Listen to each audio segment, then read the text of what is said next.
வணக்கம். இன்று நாம் பார்க்க போகும் கதை கசக்கட்டு பூவே.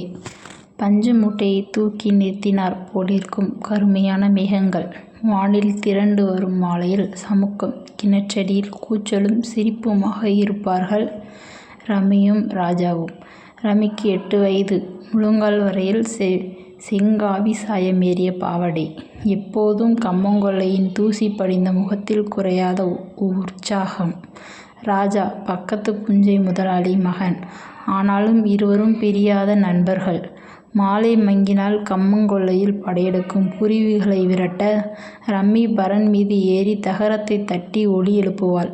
ராஜா கீழே இருந்தபடி அவளுக்காக மாசீனி கலந்த நெல் அவளை கொண்டு வந்து கொடுப்பான். ராஜா ராணி கதை சொல்லச் சொல்லி ரம்மி அடம் பிடிப்பாள். நட்பு என்ற சரடில் அவர்களின் சிறு வயது வாழ்க்கை அழகாக பின்னிக் கொண்டிருந்தது. திடீரென ஒரு நாள் ரம்மி காணாமல் போகிறாள். பெரியவள் ஆயிட்டாளாம் என்று ராஜா காதில் விழுகிறது. ஒரு மண்பானம் உடைந்தது போல அந்த திடீர் இடைவெளி ராஜாவின் நெஞ்சில் கனக்கிறது. இனி அவள் கம்மங்கொல்லைக்கு காவலுக்கு வரமாட்டாள். தகரத்தை தட்டி ஒலி எழுப்ப மாட்டாள். 15 வருடங்கள் ஓடிவிடுகின்றன. ராஜா இப்பொழுது வாலிபன். அவனுக்கும் அவனுடைய முறைப்பெண்ணுக்கும் திருமணம் நிச்சயிக்கப்படுகிறது. கல்யாண வீட்டுக்கு வந்தவர்கள் போக ஒரு காடி வண்டியில் இடுப்பில் குழந்தையுடன் உட்கார்ந்து இன்னொரு பெண்ணுடன் சிரித்து பேசி கொண்டிருந்த ஒருத்தியை ராஜா பார்க்கிறான். அவள் ரமி.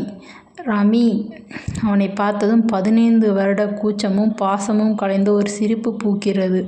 அட நீங்களா மாமா? ராஜா குழப்பத்துடன், ஏன் ரமி, என் கல்யாணத்துக்கு கூப்பிடலையா என்று கேட்க ரமி சிரித்தாள். கூப்பிடணுமா என்ன? நான் யாருன்னு சொல்லித்தான் கூப்பிடணுமாக்கும். மாமாவுக்கு மருமகளாக போறவளே நான்தான். ராஜா திகைத்து போகிறான்.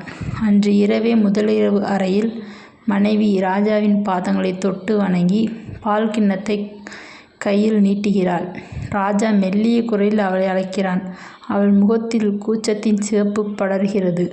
சொல்லுங்க மாமா. ராஜா மெதுவாக புன்னகைக்கிறான். இவ்வளவு நாள் நான் ஒத்தையில் இருந்துட்டேன். இனி நம் வாழ்க்கை என்ன ஆகும்னு நினச்சி பார்த்திருக்கிறேன். ஆனால் இப்போது நீங்கள் பக்கத்தில் இருக்கீங்க. இனி எதை பற்றியும் பயமில்லை. ராஜா நெகிழ்ந்தான். இவள் சிறு வயதில் ராமி அல்ல. வாழ்வின் கசப்பையும் கரிசல் வெக்கையும் அறிந்த பெண். நான் சின்ன பிள்ளை இருந்தப்ப கம்மங்குலையில் பச்சை குருவி 2 இருந்துச்சு. அது ஒன்னோடு ஒன்று ஒட்டியே கிடக்கும். அதுபோல நீயும் நானும் ஒட்டியே வாழணும் ரமி. அவள் சிரித்தாள். அந்த சிரிப்பில் சிறுமியின் குறும்பையும் மலையாளின் நிம்மதியும் கலந்திருந்தது.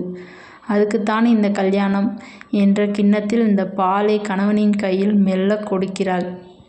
இந்த கரசக்காட்டு கதை பிடித்திருந்தால் லைக் பண்ணுங்கள், ஷேர் பண்ணுங்கள், கமெண்ட் பண்ணுங்கள். தேங்க்யூ.